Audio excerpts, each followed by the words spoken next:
नमस्कार साथीहरु, सबै मित्रगणहरुलाई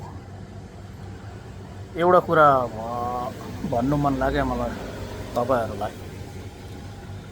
पहिला पहिला यो पण्डितहरु आउँदाखेरि जस्तै अब कुश लगाउनु आउँदा भयो, नाक टाल्नु आउँदा भयो हैन,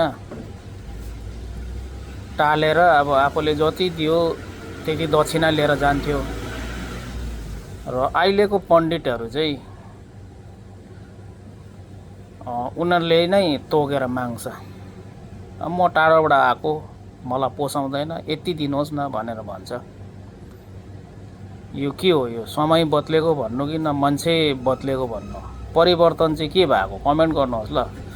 र त्यो बाजेले चाहिँ के लिएर आएको थियो भने म देखाउँदैछु तपाईहरुलाई ल। यो 5 वटा खोर्सानी र एउटा निम्बु देख्नु हुँदैछ। अन्त त्यो 5 वटा खोर्सानी र एउटा निम्बुको चाहिँ 10 रुपैयाँ दिएको थियो। 10 रुपैयाँले हैन, हुँदैन, पोसाउँदैन अरे उनीहरुलाई। 10 रुपैयाँको त 10 वटा खोर्सानी पनि आउँदैन। म टाढोबाट आएको, 50 रुपैयाँ दिनु नि भन्छ। उनीहरुले पो तोकेर माग्छ। के अचम्म छ बाबा।